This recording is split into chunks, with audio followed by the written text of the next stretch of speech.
Assalamualaikum warahmatullahi wabarakatuh. Saya Sylvia Nurfadilah, nomor absen 31 dari kelas 10 MIPA 6. Di sini saya ingin mempresentasikan bab 2, yaitu ancaman terhadap Negara Kesatuan Republik Indonesia dan strategi mengatasinya. Nah, yang dimaksud dengan ancaman adalah usaha yang bersifat mengubah atau merombak kebijakan yang dilakukan secara konsepsional melalui tindakan kriminal dan politis. Ancaman dibagi menjadi dua, yaitu ancaman militer dan ancaman non-militer. Yang pertama, kita akan membahas tentang ancaman militer. Ancaman militer memiliki arti yaitu ancaman yang menggunakan kekuatan bersenjata yang terorganisasi dan dinilai mempunyai kemampuan yang membahayakan kedaulatan negara, keutuhan wilayah negara, serta keselamatan segenap bangsa. Nah, ancaman militer sendiri dibagi menjadi dua. Yang pertama adalah ancaman militer dari dalam negeri, dan yang kedua adalah ancaman militer dari luar negeri. Yang pertama yaitu ancaman militer dari dalam negeri. Ancaman militer dari dalam negeri adalah bentuk ancaman yang datangnya bersumber dari pihak internal. Nah, bentuk ancaman militer dari dalam negeri yang pertama yaitu pemberontakan bersenjata. Pemberontakan bersenjata ini melawan pemerintah Indonesia yang sah, yang merupakan bentuk ancaman militer yang dapat meronggong kewibawaan negara dan jalannya roda pemerintahan. Nah, ada beberapa aksi pemberontakan bersenjata yang dilakukan oleh gerakan radikal sebagai berikut. Yang pertama ada Darul Islam, yang kedua ada PRRI, yang ketiga ada Permesta, yang keempat ada pemberontakan PKI Madiun. Nah, yang kelima yaitu ada G30 SPKI. Nah, untuk yang kedua yaitu ada konflik horizontal. Konflik horizontal merupakan konflik yang terjadi antara individu atau kelompok yang mempunyai status sosial yang sama. Nah, untuk yang ketiga yaitu aksi teror bersenjata. Nah, yang dimaksud dengan aksi teror bersenjata atau terorisme merupakan bentuk kegiatan terorisme yang mengancam keselamatan bangsa dengan menebarkan rasa ketakutan yang mendalam serta menimbulkan korban. Contohnya seperti aksi terorisme yang terjadi di depan Gereja Katedral Makassar, Sulawesi Selatan. Nah, ini terjadi pada tanggal 28 Maret 2021 tahun lalu ya. Yang keempat yaitu ada gerakan separatisme. Apa yang dimaksud dengan gerakan separatisme ini? Gerakan separatisme adalah paham atau gerakan yang memisahkan diri dari suatu negara untuk mendirikan negara sendiri. Nah, ada beberapa provinsi yang melakukan gerakan separatisme seperti Aceh, Papua, Maluku Selatan, dan Timur Timur. Nah, yang kedua, ancaman militer dari luar negeri. Yang pertama ada sabotase. Nah, yang dimaksud dengan sabotase adalah tindakan merusak dan menghancurkan peralatan, senjata, atau bangunan untuk mencegah keberhasilan musuh atau pesaing. Nah, ciri-ciri tindakan sabotase yaitu terencana, dilakukan secara sengaja, dan berdampak besar. Contohnya seperti pengeboman Kedubes Filipina pada 1 Agustus 2000 dan pengeboman Kedubes Australia pada 9 September 2004. Nah, yang kedua ada pelanggaran batas wilayah. Nah, Indonesia adalah negara kepulauan yang memiliki beribu-ribu pulau. Sebagai negara kepulauan, Indonesia tidak hanya berbatasan laut, tetapi juga berbatasan langsung dengan negara lain. Nah, adanya perbatasan ini, wilayah daratan, perairan, maupun udara tidak luput dari pelanggaran wilayah. Yang ketiga yaitu ada spionase. Nah, Spionase ini merupakan kegiatan yang dilakukan seseorang untuk memata-matai atau menyelidiki data rahasia suatu negara yang dapat membocorkan dokumen atau informasi rahasia dan penting yang biasa disebut dengan hacker. Yang keempat yaitu agresi militer. Nah, agresi militer ini merupakan penyerangan suatu negara terhadap negara lain. Nah, yang ketiga yaitu ada strategi mengatasi ancaman militer. Yang pertama ada upaya preventif. Apa itu upaya preventif? Upaya preventif merupakan langkah pencegahan terjadinya ancaman militer terhadap keutuhan Negara Kesatuan Republik Indonesia.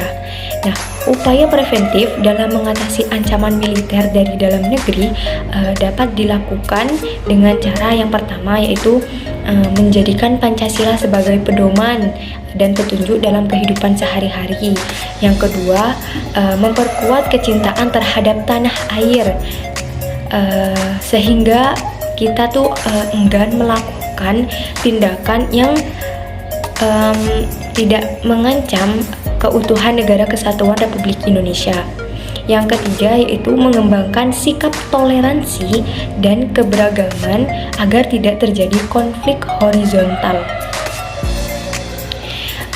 Yang kedua yaitu upaya represif. Yang dimaksud dengan upaya represif di sini yaitu langkah penindakan atas terjadinya ancaman militer yang membahayakan keutuhan Negara Kesatuan Republik Indonesia. Nah, upaya represif yang dapat dilakukan yaitu memproses pelaku pengancaman sesuai peraturan perundang-undangan yang berlaku.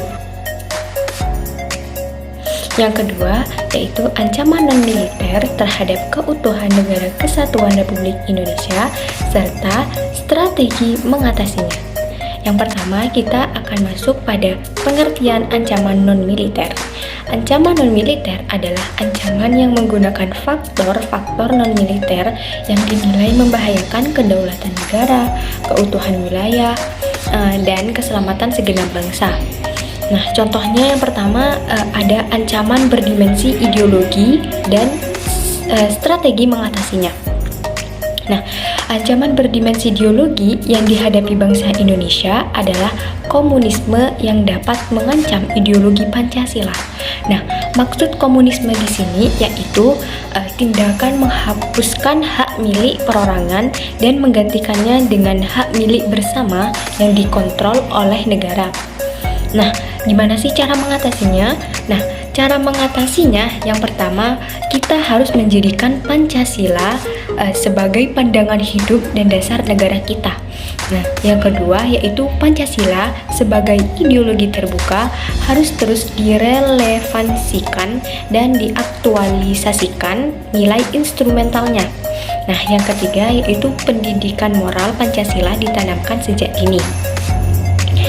Kita lanjut yang kedua yaitu ancaman berdimensi politik dan strategi mengatasinya.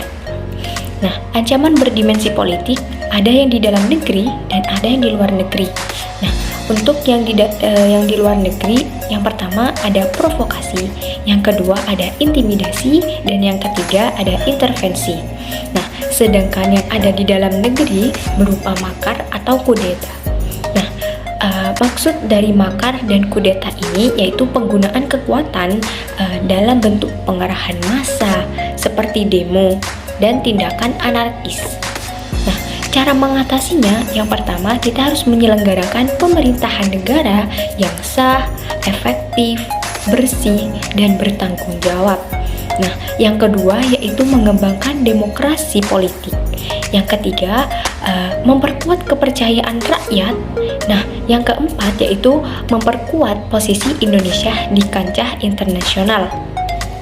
Nah, untuk yang ketiga yaitu ancaman berdimensi ekonomi dan strategi mengatasinya. Nah, saat ini tidak ada negara dengan kebijakan ekonomi tertutup. Semua negara di dunia dapat bersaing dalam meningkatkan perekonomian negaranya masing-masing. Nah, adanya perdagangan bebas memudahkan produk luar masuk ke pasar Indonesia. Nah, gimana sih cara mengatasinya? Nah, cara mengatasinya yaitu yang pertama, perekonomian harus berorientasi pada kesejahteraan rakyat. Yang kedua, tidak menggantungkan diri pada organisasi multilateral serta IMF dan Bank Dunia. Nah, yang ketiga yaitu ada menciptakan lapangan pekerjaan padat karya sebagai solusi memberantas kemiskinan. Nah, yang keempat yaitu ancaman berdimensi sosial budaya dan strategi mengatasinya.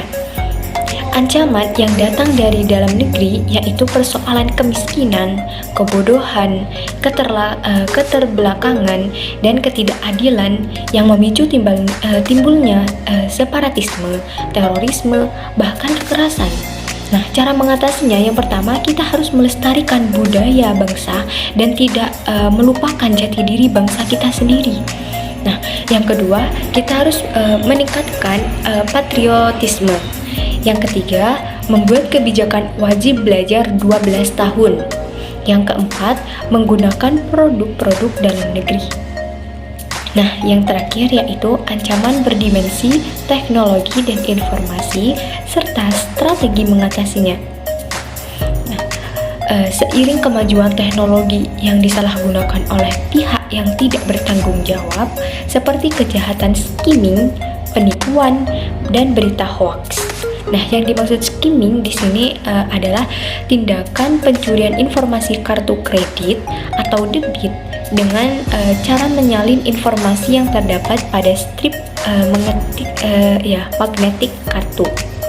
Nah, cara mengatasinya agar tidak terjadi skimming ini dan lain-lainnya yaitu yang pertama, kita harus memblokir konten yang dianggap mengancam persatuan. Yang kedua, apabila ada berita, nah itu kita tidak tahu kebenarannya. Apabila kita tidak tahu kebenarannya, maka kita harus menelusuri apakah berita ini benar atau tidak. Untuk yang kedua yaitu melakukan kerjasama lintas institusi untuk meningkatkan kualitas informasi publik. Yang ketiga atau yang terakhir yaitu melakukan sosialisasi konten yang berkualitas.